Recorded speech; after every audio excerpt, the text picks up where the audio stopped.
style, we like to start on time, end on time, do as much as we can within the 60 minutes that around students.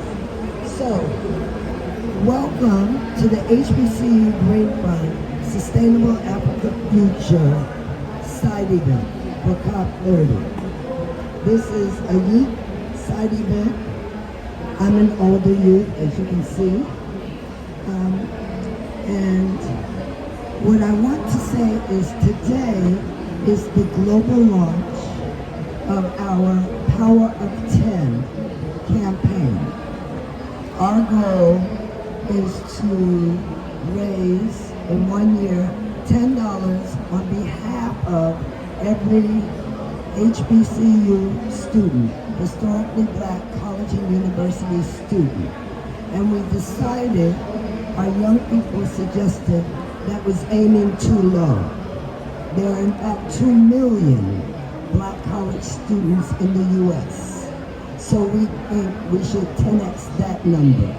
But our first goal is 3 million in 2026, that these young people, including those in the audience and those that are on Zoom, will determine what to do with those resources. And our young people have been very strong in their advocacy for what youth-led means. And they have determined that youth-led means that they are doing the decision-making and the implementation. And that some of us might want to get a bit out of the way. And our leadership, our board, we had a very young person who was even younger when we got her, but Dr. Frances Roberts Gregory is in fact an HBCU Green Fund board member. Yes, so we have invested in youthful leadership for some time. And this program is largely put together by the young people before you and some that you saw on the screen earlier who are with us in Zoom. I will also mention that in our Zoom audience we have Tanzania, we have Kenya, we have Senegal, we have Liberia, we have, I'm sure I'm missing some, and Francis cannot. We have Gambia, we have more. So we span at least 20 countries across sub-Saharan Africa. And with that, I don't want to, I still have 2 minutes. So in these 2 minutes, what I want to do is recognize another older youth. So Dr. Myron Williams is like me an older youth, and he is our senior advisor. He is a faculty member at Clark Atlanta University, a chemistry professor by trade, and also another of our scholars. We are together implementing projects across the U.S., primarily in the South, and across Africa as well. And so I said that I would only take 5 minutes, and I thought I would lead by example, and I thought I was going to get a message on my own. But I'll also mention Tara Forty, who is our logistics and event management company. I commend them highly, and also DogonVillage.com, without which we never would have been global early. So with that, I just want to end with saying I love you all. I love everyone that is here. I love all the work and energy, and I'm talking to the people on the screen saying we are launching the Power of 10 today. You guys, you need to, it's your campaign, it's your money. You need to start thinking about what you will do with not 3 million, but what will you do with $30 million? How will you deploy? How will you, on your own work, what justice really looks like. Thank you. Alicia, for that wonderful introduction. Hello everyone, my name is Dr. Frances Roberts-Gregory. I'm really excited to invite you all to our panel today. We have beautiful panelists looking great despite the hot and sweaty climate. I'm really excited because HBCU Green Fund has been focused on empowering African and Afro-descendant youth voices, as well as folk across the diaspora for over 10 years. So we're really entering a new chapter of what the HBCU Green Fund will look like, and also launching, in addition to the Power of 10 campaign, the Sustainable Africa Future Network. And so, yes, really excited about that. So a bit about HBCU Green Fund that you might not have learned from Felicia. So once again, we were founded in the United States. We have offices in Washington, D.C., as well as in Senegal. And we also support projects across really over 20 countries.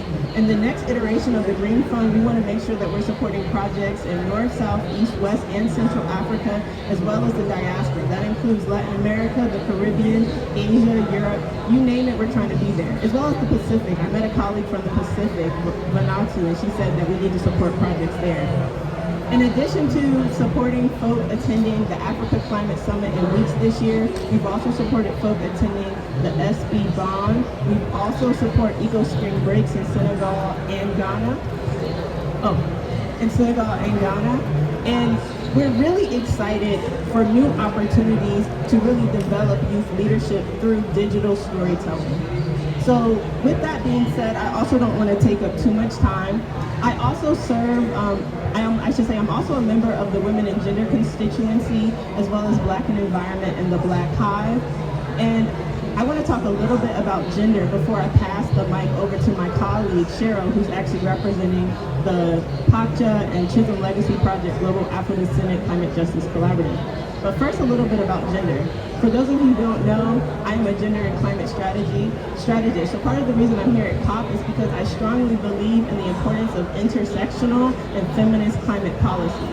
And I know that if our voices are not centered, that we will not have the transformative funding that we need to actually support our communities. I also know that women, people of color, queer folk, we're leading a lot, and youth, we're leading a lot of these climate movements in our individual countries. And so we want to make sure that we advocate for an actionable, transformative, and intersectional gender action plan. Right now, there's a lot going on in the footnotes, which I can talk with you after this panel is over, but we want to make sure that we hold the line and we make sure that the gap is as strong as possible. With that being said, I'm going to pass the mic to my colleague Cheryl, and she's going to talk a little bit about initiatives to support African and Afro-descendant youth, and also to ensure that we have voices through One Day, a constituency. Cheryl, here's the mic. Thank you so much, Dr. Frances. Love to you and love to Miss Felicia. We love HBCU Green Fund. I have an event that's coming up after this, but I knew I had to run over here and make sure that I was present because the work that you are all doing is truly leading when it comes to diasporic relations with the youth. I mean, this is entirely incredible. I'm a child of the diaspora myself, born in the U.S., but parents from Ghana, so this is so near and dear to my heart, so I just want to give thanks. To what Dr. Frances was saying, I represent the Global Afro-Descendant Climate Justice Collaborative, two-pronged thing. We connect environmental justice activists across the diaspora, and we're also fighting to become a recognized constituency at the UNFCCC level, like women, like indigenous people, like youth, like trade. We as Afro-descendants who are at the crux of the climate crisis deserve to have an official and recognized seat at the table in terms of our ability to advocate on behalf of ourselves. And we're in Brazil. Brazil has the largest number of Afro-descendants outside of the continent of Africa. This is where the slave trade brought us. We understand that. We have sheer people power here. The initiatives that you all are doing, the way that you all are showing leadership is a part of the fight, is a part of the movement. And I just want to encourage everybody now to continue talking about Afro-descendants. We're working kind of on the official side to get it included in the text. There's been a lot of leadership coming from the office of the Vice President of Colombia, who is a powerful Black woman who has been fighting to include us and was able to get us in the CBD, the Biodiversity COP. Was able to get Afro-descendants recognized, and then we know the African Union recognized Afro-descendants as the 6th region of Africa. Our struggles are connected, but so are our solutions. We're resilient by nature. Our blood is resilient. We survived the slave trade. We survived colonialism. We survived pillages. We're still here. We're still fighting. So with that, I say, just join us in this fight. We have a press conference that's coming up. Afro-Descendant Day is one of the themes on the 19th and 20th. We have a press conference in Press Conference Room 2 on Thursday at 4:30. We need to show up in our numbers. Black people need to show up in our numbers. They think we're not here. They think we're not making noise, but we're here. We're making noise. We're present, and we demand to be seen. Thank you so much. Thank you so much, Cheryl. We appreciate you making time. We also know you have a strategy session coming up. Oh, and I will speak louder. So with that being said, I will now pass the mic to our esteemed panelists. So the first individual we will hear from is Hussein, who is representing Ghana Focal Points. So Hussein, the mic is yours, and please feel you have about 5 minutes to share whatever's on your heart.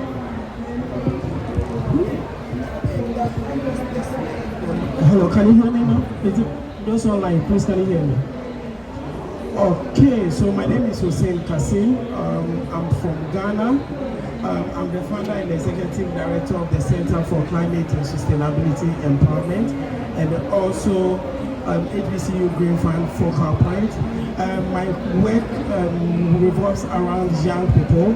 So what we do is it's a youth-led, focused, non-governmental organization targeting young people in tertiary institutions in developing innovative and climate solutions in vulnerable and marginalized communities. One of our flagship programs is called the Young Climate Innovators Program, and we're doing it in partnership with the University of Ghana. We are working in 6 thematic areas, and the idea is just to support these young people to be able to come up with innovative solutions in marginalized or vulnerable communities. And in the 6 thematic areas are zero emission transportation, climate smart agriculture, we have climate smart agriculture, we have zero emission transportation, we have circular economy, we have good health and well-being, and then finally we have circular economy. So in all these thematic areas, these young people are trained on issues of climate change. I think one major challenge we realized was because we are working with university students, and usually climate change is not incorporated in the curricula of most of the tertiary institutions, it's usually very challenging for them to come up with these innovative ideas. And I think this is where we've tried to strike a partnership with some we've tried to strike some North-South corporations to be able to get these young people trained, for them to understand, for them to be able to come up with these innovations. Currently, we've developed 6 projects in 6 vulnerable communities in Ghana, and I think HBCU has been very instrumental in supporting, in piloting some of these projects, and it's something that is great. And in addition, in this process, I'm the National AIDS Focal Point for Ghana, and the National AIDS Focal Point, and AIDS stands for Action for Climate Empowerment, which has 6 main elements: education, training, public participation, public partnership, and international cooperation on these matters. So that's what I do. Thank you, Doc. Thank you so much. You saying that was very thorough. That was a lot of information. Next, I'll actually pass the mic to Mala, who is going to tell us a little bit about the work that she does with youth. Thank you so much.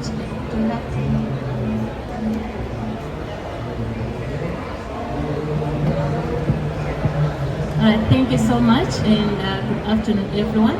So my name is Malango Kaira. I'm from Malawi. So I'm a gender and climate lead with the Movement for Environmental Action. Movement for Environmental Action is the youth-led organization that was founded in 2020. So as the movement, we focus on 4 thematic areas. One is climate education, climate leadership, governance, and advocacy. So we work with young people in primary schools, secondary schools, and even in communities in those 4 thematic areas. So as a movement, like how we work with young people, we try to promote meaningful participation of young people in the climate space, but starting at grassroots level. So that's why we focus working with young people from primary schools. So, for example, last year we were focusing on the green schools, clean future initiative, where we are promoting tree planting in primary schools and even in secondary schools. So we have planted about 10,000 trees in 5 primary schools. And also, as a movement, as I mentioned, we promote inclusivity and also meaningful youth participation in the climate space. So last year, after COP29, we hosted post-COP29, where we were just trying to share the insights that were made at Baku. And this also promoted or helped young people to know about the climate negotiations, the process that are there, and also how they can take part in the climate negotiations. So it's a movement, and we are about 5-10 people working together. It's not like a fully funded organizations, but we work on a voluntary basis. But we try as much as possible to make sure that young people are involved in the climate space, and also they're taking part in governance, as well as their voice are being heard. So this year in October, we also conducted the local conference of youth, because we know that it's the only way where young people can participate in helping and developing the National Youth Statement, which was presented at COI this month, November. So I think this is what basically we do as a movement, and thank you so much.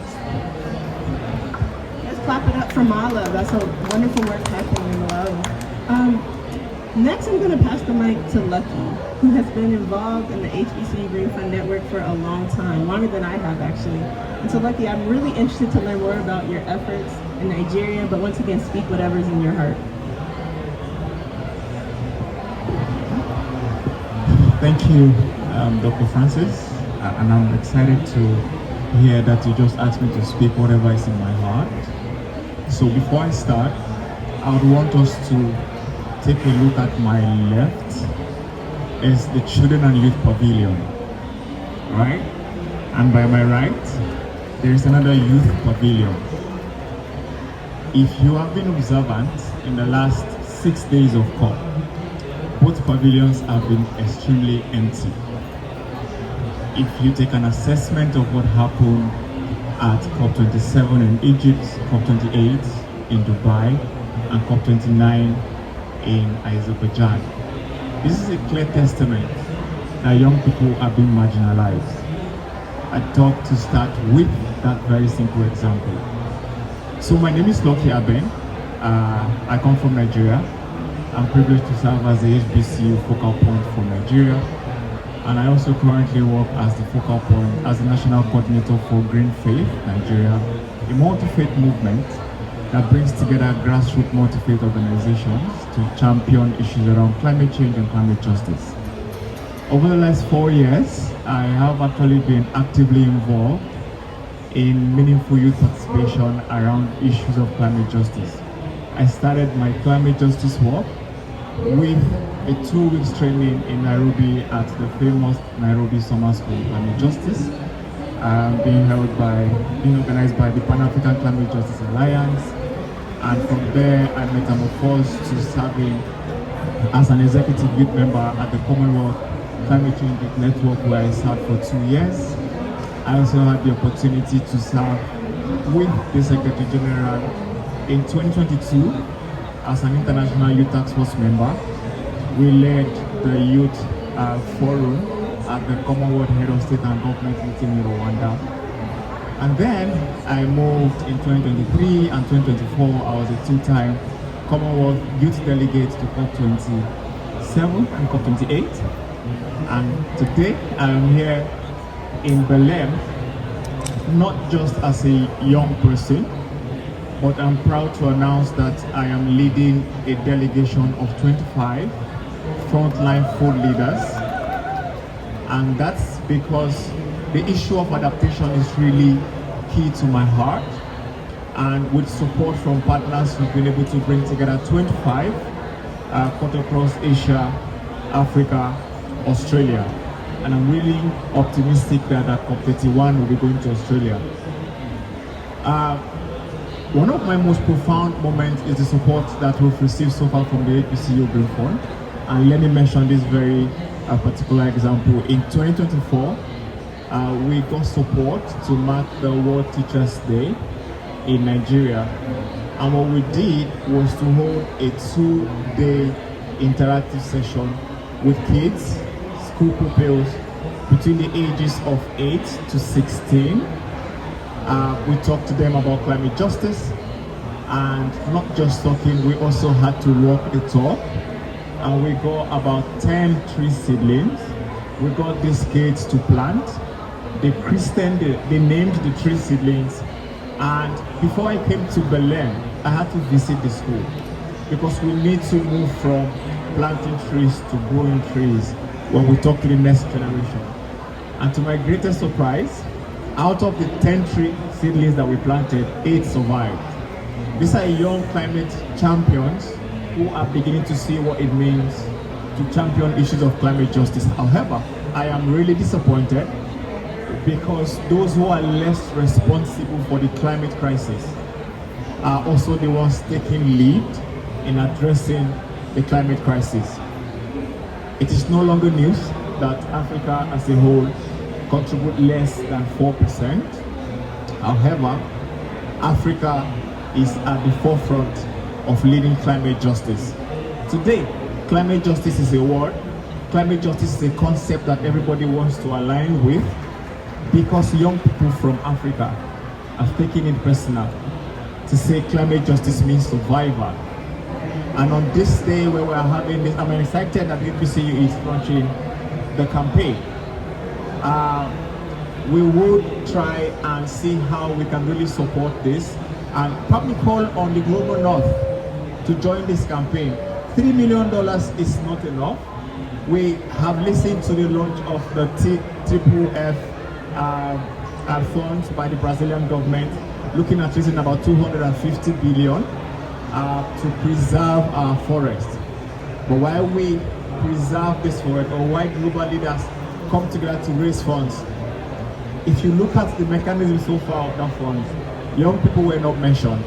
It's a fund to be given to indigenous people, but we really want to see explicitly young people being mentioned in the negotiation text and not just being mentioned. This is a cup of implementation.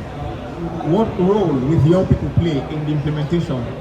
Beyond advocacy, young people do play a very critical role in implementing the agreement of the Paris Agreement that we had that is binding us all in this COP. But before I round up, I would like to mention that one of the things we do back home in Nigeria, aside working with multi-faith leaders, is that we are also have registered an organization that is called Eco Stewards and Humanitarian Foundation. It's a youth-led initiative that also tries to see and bridge the gap between young people who are in urban areas and those who are in rural areas who most times are not privileged to come to urban areas to join the global national conversation. And one of our flagship advocacy projects is My Seed is African. We launched this initiative in August after implementing a participatory approach agroecology-led initiative with support from AFSA. And one of the outcomes we saw from that initiative is that young people really want to do something. But however, they are restrained with platforms, they are restrained with access to resources, they are restrained to capacity building. But currently, I really want to indulge all of us to join the My Seed is Africa campaign, because it's one of the ways we really want to preserve our African foods. We also are saying no to genetically modified foods as well. I've spent 7 days in Belém, and I'm not sure I've seen an African food. I'm actually African food starved, but these are some of the challenges and also the opportunities it presents for us. So I'm really happy to be sitting here today with my fellow colleagues, my fellow amazing young people. We are not deterred. We are not troubled by lack of accreditation to young people. We are not troubled by lack of funds to travel to Belém to attend COP 30. But for us who are here, we are representing the voices of over 600 million young people back home who also do not have access to electricity. We are taking our message clear back to them that they need to be at the table. We now have our seats. We are coming to the table with our chairs. We just need spaces to be there because we are also part of the solution. We do not have trust in those who are leading the conversation right now because they know 10, 15 years from now they might not be here with us anymore. But we are taking it very critically that we need to preserve the continent, we need to preserve the world, and emission must go down, and young people have a role to play. Many thanks to the HBCU for inviting us, and I think I'll just stop here and probably respond to any questions that the audience will have. Thank you for having me. Clap it up for Lucky. Yes, that was a powerful statement, and I think it's important. I actually went to the supermarket and bought okra last night, so I guess I technically, I had to go to the supermarket and buy it and cook it myself. But yes, and I know my colleague Marina from Ghana, she was saying that, I forgot what it's called, but it reminds her of gari a little. You know what I'm talking about? Yeah, the cassava. Yeah, the cassava. So we're hoping to bring attention to those diasporic connections. Well, before we get into our Q&A actually I have some questions for the panelists. I want to have our final speaker, Denise, share more about her work. And I want to also note that Denise, similar to all of the folk we've heard, is a very powerful speaker. I've actually heard her participate in a debate, so I would not suggest you debate her about any of the facts that she's about to present. All right, on to you, Denise. Well, thank you, Dr. Francis. So, I am not such a great debater, I just follow her footsteps. I learn from the best. So, about our work, I work in Uganda. I work under Better Life International Organization. And under Better Life International Organization, what we specifically do is work with refugees and internally displaced persons. To provide context, Uganda hosts the biggest number of refugees in Africa and the second largest refugee camp in the world.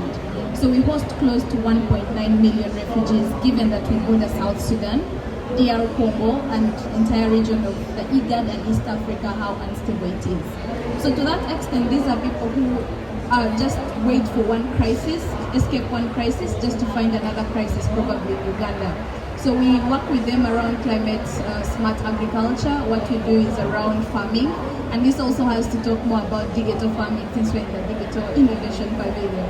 So we do things like vertical farming.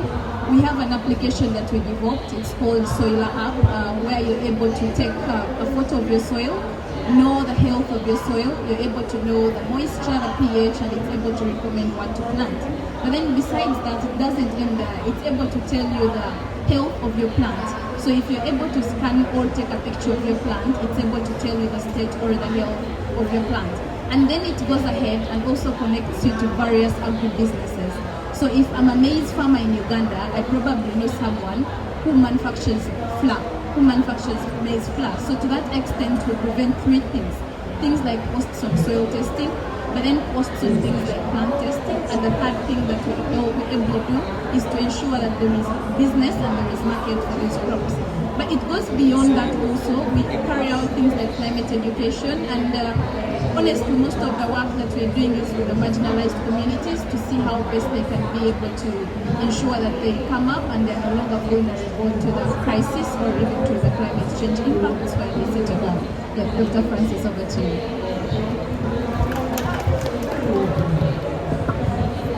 Thank you so much, Denise. Denise, now I'm gonna have to ask you more follow-up questions, but it's fine. So at this time, we're going to transition into a part of our program where we're gonna ask the panelists some questions. And I'm actually gonna ask Felicia if she wouldn't mind coming sitting up here with us. We have some questions for her as well. And so, I don't know if the folk online can hear me. Oh, okay, that might make more sense. Felicia, do you prefer to sit there or would you like to sit here? I kind of figured that. So my first question, I will try that so they can hear me, is for Hussein. Based on your work with youth, you mentioned some of your partners and some of the challenges, but I'm wondering, what are some of the memories that stand out in your mind where you really question, why am I doing this work? And what inspires you to keep doing this work? And which partners helped you keep the faith alive? Okay, thank you, Dr. Francis. I'll tell my story from how I got involved in the whole UNFCCC process and how I ended up coming out with the project I did and the kind of support I've received from being part of this network.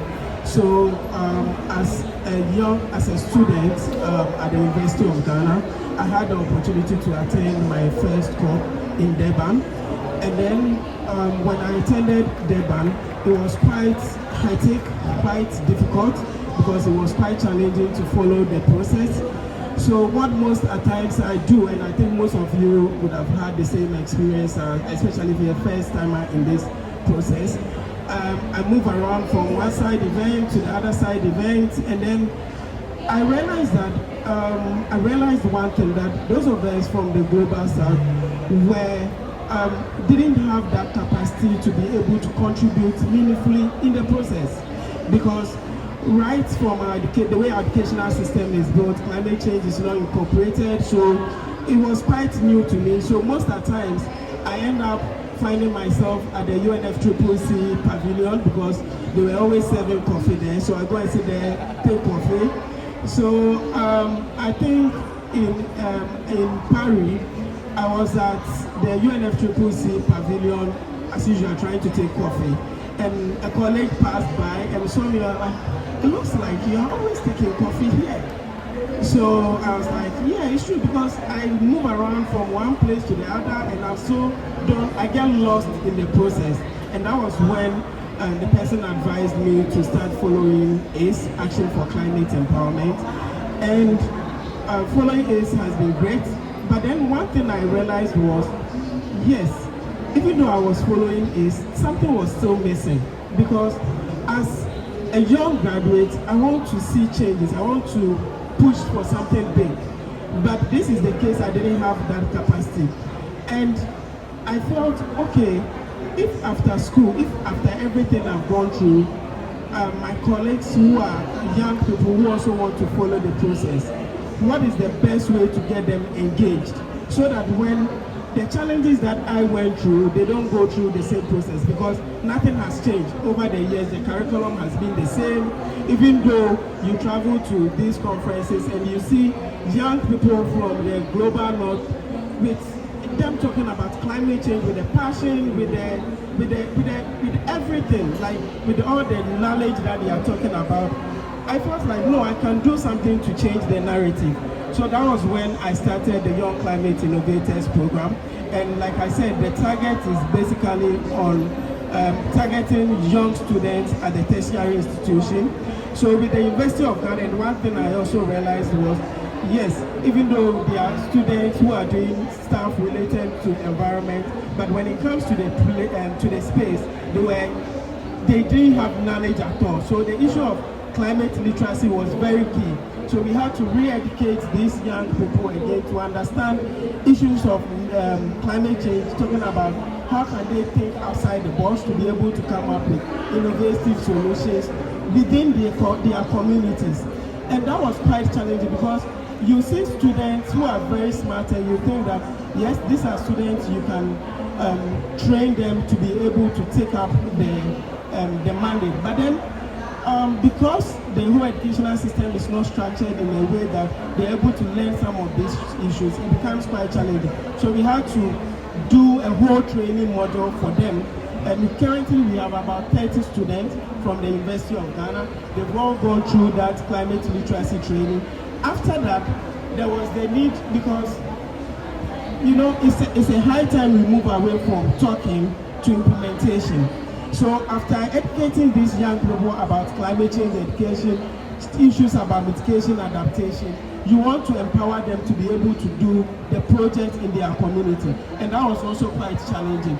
So what we try to do is to link these students to companies that are already doing the initiatives. I remember there's a project on zero emission transportation. So just using that as an example. So they are trying to build a solar powered tricycle, and they developed the solution so well that it was very clear that, oh, this is going to work out.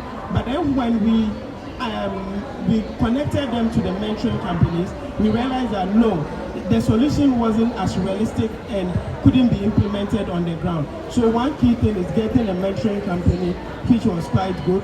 The finally is the funding, because usually most funding organizations would want to see the project, which is more like a pilot.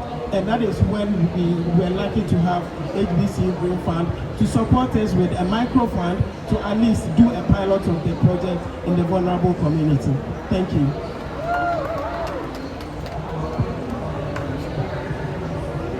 Thank you so much, Hussein. I just want to point out from what Hussein just said that HBCU Green Fund is very unique because in addition to being a Pan-African and diasporic network, we also center research, policy advocacy, as well as grassroots climate action. So we're bringing all of those three pillars together for a very unique experience and network that is growing by the day. So my actual next question is for Mala. I'm wondering if you could share briefly what are some of the joys and challenges of the work, and also what are some lessons learned and maybe pearls of wisdom for youth who are following in your footsteps? Thank you so much. So I think my journey started when I was still in college in my second year. I started as a volunteer, I'm still volunteering. But as I was volunteering with my colleague Tassisia, who is here, I think we've been in the space for quite some time now. So, and the best moment is when you see people recognize what you do. And I think this is also how I got my first funding to attend COP29. So COP29 was my first COP in Baku. And how I got this funding is, it was through a leaflet where a colleague just sent me a message that they were looking for someone who is in the climate space advocacy and should be a woman. So they sent my name, and then from there I got the funding. And some of the things that I've learned in this space is that you need to know what you're doing. You need to be passionate about your work, and also you need to be intentional. So, for example, when I got my funding, my funders, they gave me 3 thematic areas to be following. So that was adaptation, mitigation, and climate finance. And these are like huge thematic areas and with a lot of indicators. So, and my passion is with gender and capacity building. And so being my first COP, and I was so overwhelmed, I didn't know what to do because there was no direction at all. So like my fellow colleagues, I was also lost in the process. I didn't know what to do. But because I'm passionate about gender and capacity building, I was like, you know what? I used Tassisia, who follows climate finance as my social capital, to come up with a report, and I'll be attending what I know best. Because this is where I can fully contribute and participate meaningfully.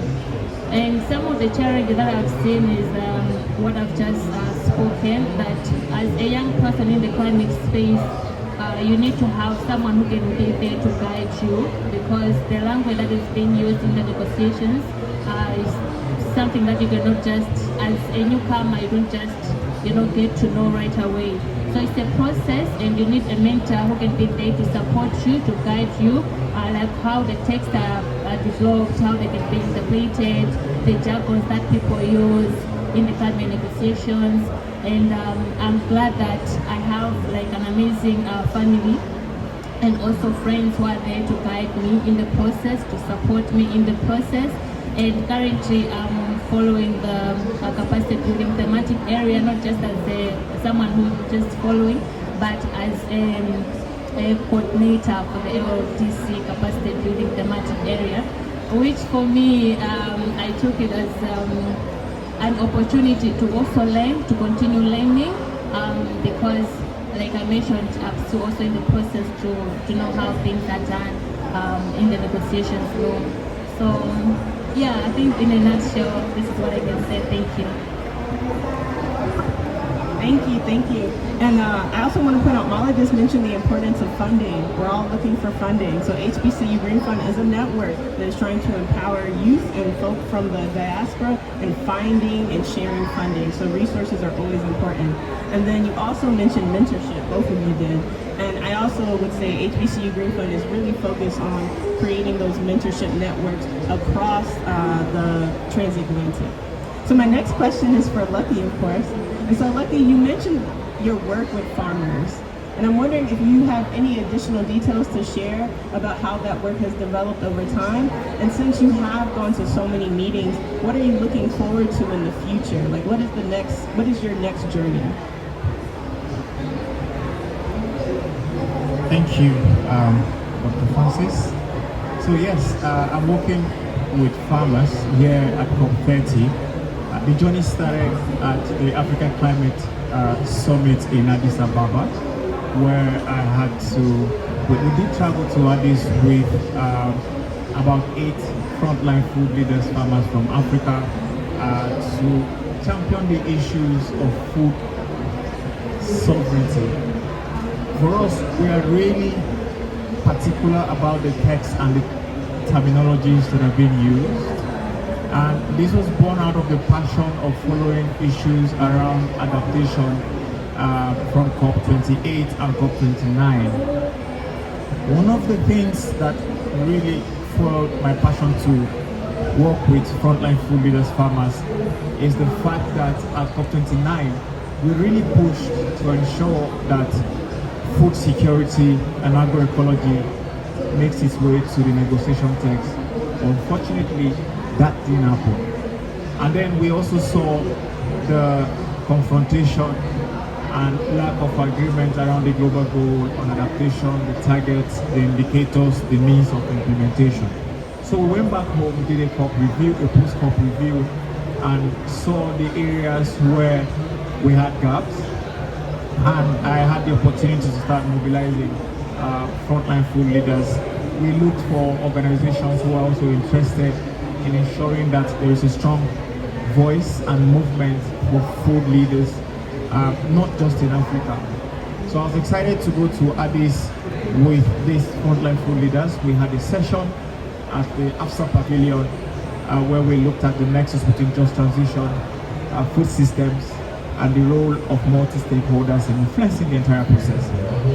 And one of the outcomes we saw is the fact that the reaction from the audience made us understand that we really need to upscale the conversation from Addis, which is why we went back, did a report, and we were able to get support to bring 25 frontline food leaders from Africa, from some part of Asia, and then from Australia. Here at the COP, these frontline food leaders have been amazing. They've been actually following the action agenda. Agenda number 3, which is transformative food systems. We are looking at the participatory action and solution of the action agenda. We also have a couple of the frontline food leaders who are coming with party badges. They are also in the negotiation rooms, giving us update of what is happening. And then we have those with observer badges who are also joining the movement and actions just to ensure that food systems finds its way to the negotiation text. For us in Africa, we have realized that it's not food security that we need. We really need to own our food sovereignty. We really need to have access to our seeds. We really need to say no to fossil fuel fertilizers that corrupt and also harm our soil. And I think so far I've been impressed because looking at the negotiation, we are beginning to see over time the mention of food security and agroecology in the text. And I think one of the things we are looking out for is what the Belém Declaration will be like. If we don't get our expectations, then we go to HB64 next year in Bonn. We'll keep pushing. But also, this is a call for more young people to join the movement. It's a strong movement. And we know we can't lose because even those who are in the negotiation room, they need to eat to survive. And not just to eat, they need to eat healthy food. And this is why the role of frontline food leaders is really important. And this, if you look at the entire UNFCCC framework, there is no recognizable coalition of food leaders. So this also will be an outcome for us if the UNFCCC is able to recognize the food leaders as a coalition and as a constituency. So my journey is not stopping here. We're looking at taking this conversation to either Australia or Turkey, wherever ways to be, for COP21. And then we'll return back to COP22 in Addis. We're going to be waiting for them and ensure that it must not exceed Addis for frontline food leaders to be recognized as critical stakeholders in this conversation. But there's a gap. We also have young people who don't understand the role of young people in calling for food sovereignty. And that's why I say it's a movement. We're going to be having post-COP engagement after now. We're going to be having conversations with our leaders back home, not just in Africa. We're going to be having conversations with the various blocs who influence negotiations to see that we get better outcome, not just from COP21, but beyond. But let me round up with this. I share in the sentiment of Hussein and Mala as well. My first COP was COP26 in Glasgow. I was lost as a youth delegate. I wanted to be at all the pavilions at the same time, but it was impossible because the conversations were really interesting. And then I got back and had the opportunity to go to Rwanda for the regional post-COP conversation, and then we started looking at what the priority for Africa was. And then I got to understand that we're looking at issues of adaptation. We're looking at considering Africa as a continent of special needs and circumstances. We're also looking at climate finance. And I just had to focus on adaptation. And the trajectory has been amazing. It's been an amazing learning curve for me. One of my last call to young people is to look beyond advocacy. Because after advocacy, you then need to move to the implementation. So building capacity to understand the technical context of climate change is also one of the areas I call on young people to look at. Because you do advocacy and get to a point, you're going to be phased out of the youth bracket. Then you talk about transitioning. It would now boil down to the kind of capacity and the exposure and the knowledge that you've had to be in the negotiation rooms. And that is why we're encouraging young people. Not just, they also want to be in the negotiation room, but the older generation are not giving us the space. Tuesday last week, we saw indigenous people break into the blue zone. If they don't listen to young people, 3-4 years from now, we might have young people breaking into the negotiation room as well, because we've just gotten a template from our colleagues and indigenous people from the Amazon region that climate change also affects them. And I think those ahead of us need to really be aware and create a space for meaningful negotiation in the room. Thank you. Clap it up for Lucky. Thank you. Yeah, it sounds like multilateralism is challenging. I'll leave it there. I want to next hear from Denise. Denise, you also have been involved with the HBCU Green Fund for a long time, so I'm curious to know what type of projects or partnerships with HBCU Green Fund have been most meaningful to you, and also as someone who is heavily involved in local action and politics, why is climate politics important for the youth in Uganda? Alright, thank you so much. So before I begin, I would like you to put your hands together so that we clap for HBCU Green Fund.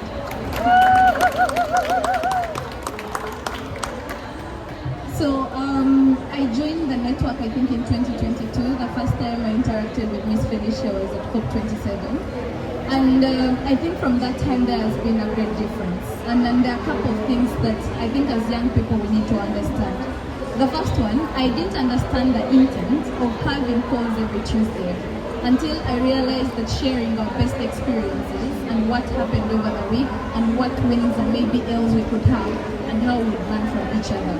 Because they're different things, probably something that is happening in Ghana, the way Hussein carries out his climate education. It could be something that is happening in Tanzania, where Sostin is carrying out his climate education. So we found lots of learning experiences within fellows, and that's made us grow as fellows. But then the second thing that is also very important is that before COP29, we were tasked to host the HBCU Green Fund pre-COP29. And it had happened with pre-COP28 also. So to that extent, there are certain things that as a young negotiator who wants to go into rooms or follow texts, we were told to come up with a position paper. And at that time, we didn't know where to start from. A position paper, how should it look, what should it look like, and all these things. But it helped us because when you go into those negotiation rooms and you have to read texts and you have to understand the language of negotiators, you wouldn't be able to understand what it happens. And this year we also have a COP30 position paper. And with a position paper, I think we shall share more, where we have adaptation, gender, we have all issues, all the articles and all the thematic areas of COP are always included, and our position is always clear as fellows from Africa, HBCU Green Fund. So it is not just about the funds, everyone has talked about the different projects, but the technical support that it has provided to us, and then the patience that Miss Felicia has with us and the entire team. It's amazing because every time, even when she trusts us, and I think that's what is lacking between us and our government. So trust them with the taxpayers' money, which they don't trust us. But she trusts us so much that she gives us tasks that we are not up to, but we get to do and we get to learn on the job. And I think that makes us better people. Because when I go and address probably my delegation back in Uganda, they're likely going to think, oh, I'm very educated. Probably I'm like Dr. Francis, I have a PhD, but no, I just learned this from drafting the position paper. So that technical support has been very crucial. Then I think the third thing has been the support. In 2024, I had the opportunity to attend the Nairobi summer school, and from there I learned lots of things, because at that time your mind is everywhere. You don't know what to follow, you don't know what exactly is happening, you don't understand climate justice. And I think it was an eye-opener. The 2 weeks there and understanding what it looked like when it comes to Africa, just transition, when it comes to gender, when it comes to every negotiation. Africa probably is always at the bottom. So how do you get to fight? How do you get to position yourself as an advocate? How do you get to position yourself and speak for other people? So, and besides that, I think also there was support for COP 2018 UAE, and that was actually the first time I really got involved, because my government saw me at COP 27 with an observer badge. But now at COP 28, I was hosting lots of side events at the Ugandan Pavilion. Miss Felicia was honoring our invitation, HBCU, there was Ali, and it was very interesting how much trust that was reflected back from the government. And now from that, I now lead the youth negotiations on adaptation, loss and damage in Uganda. So we get to feel into all these position papers even at a national level. So what I'm trying to say is that the platform personally it has given to me, and I've seen from different fellows. I know Lucky won't say this, but he's also a very great beneficiary of Hussein. And I think that has made us who we are today.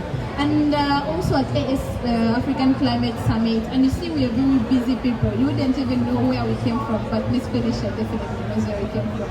So to that extent, the technical support, the moral support, the trust has meant everything to us. And the Tuesday calls are more like accountability calls. Why are you lagging behind? What is happening in your country? What have you done this week? What is the big win? So they keep us in check and they help to push us. Next Tuesday, I need to have an update of what is happening. I need to continuously be working and not be like other different youth probably who take on grants and they do not get that. And the fifth thing, as I summarize, is what happens on the platform. There are lots of opportunities that are shared on the platform that we get to apply for once in a while, and grants that get to make us who we are. Like one of the projects we are doing in Uganda, I think it was shared on the platform, and Miss Felicia Foster, she's like, guys, you need to join the call. You need to understand what they need from this call, and you need to apply from your different countries. Joe was telling me, Miss Felicia wants you on the call, you need to listen in. Even when you're not so concerned about it, you end up going into it. And I'm glad to say we got into the grant for Foundation S because of the technical support we received from HBCU Green Fund on how to do the application. Dr. Myron was always on my case, so is the concept note, I need to review it. And he reviews it and gives you feedback on what exactly is needed. So I think that has really been great growth on us as fellows, but also to continuously thank HBCU Green Fund and Miss Felicia for the work you continuously get to do with Dr. Myron and all the rest. Thank you.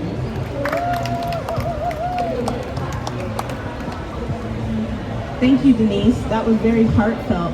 And so, unfortunately, we are running out of time because everyone here is so brilliant. They had so much to share. I would love Ms. Felicia to close us out.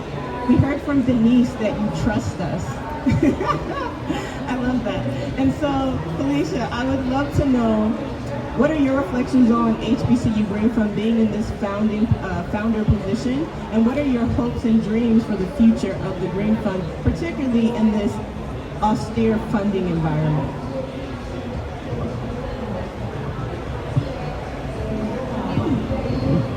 Okay. The first thing I want to say, and Dr. Williams hears it from me a lot, there's plenty of money. Like there's billions, even trillions, and we just have to get ours, okay? But I want to say to the youth that are listening, the youth that are present, and the youth that are older, it is time that we fund our work. As long as somebody else is funding your work, you're doing the work they want you to do. And it's only when we pause if we're putting together pennies or dollars, we have to put together, in my space, I might be able to give $1. In your space, you may have to come together to get a penny. But that's what we have to do. So that's number one. I also want to recognize that with all of the advantages in the global north and the mighty U.S., Dr. Francis and myself are here with pesky yellow badges. We are mere observers in the process. And yet, all of our young people, look them around. They have beautiful, beautiful party badges. Party badges. Party badge.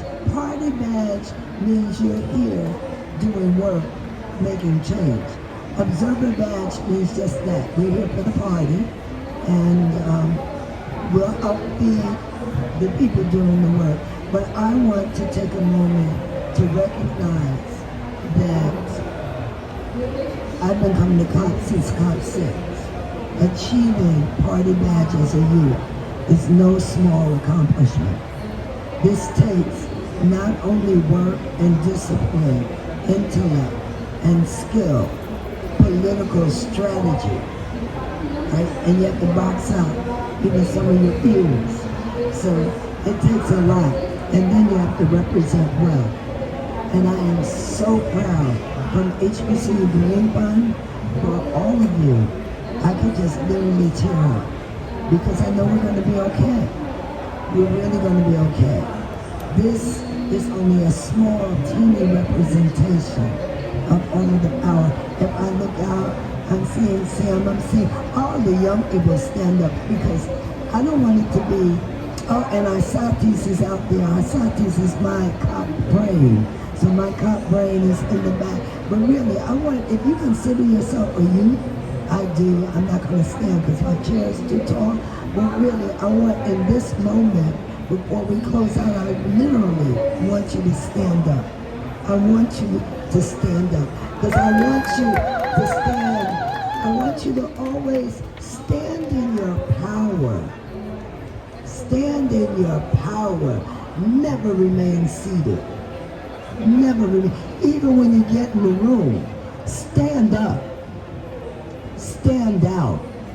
Because you're representing millions who need you now. So thank you. I love you, each and every one of you. Everybody that's on the Zoom, you know I love you. You know you got a call from me saying you better show up, and you did. So thank you for that. You're all that you need to be. So thank you. Back to you.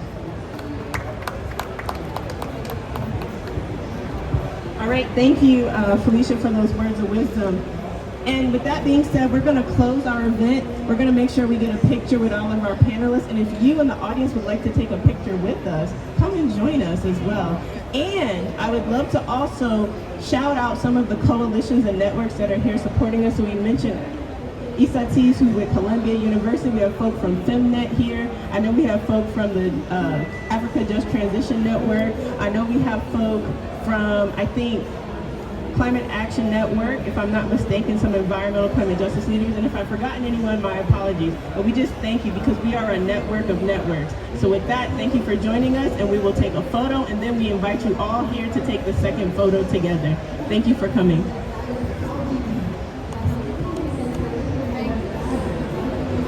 Oh, and also I want to shout out Terra 40 for all of your logistical support and the Digital Innovation Pavilion for allowing us to host this wonderful event. Thank you so much.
Campus, you can go.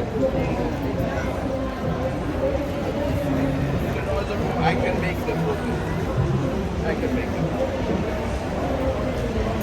You give me a phone. You can give me a phone.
Thank you.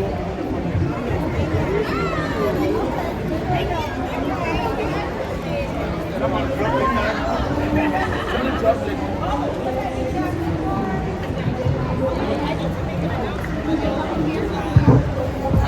Sorry. Also, before some of you leave, we are also doing interviews of folk here at COP that are 30 to 90 seconds about what it means to be African or Afro-descendant. So if I have not interviewed you, please come up to me now so I can do a 30 to 90 second interview. We want to include all of your voices. Thank you. About what it means to be African or Afro-descendant at COP 30 and why is it important?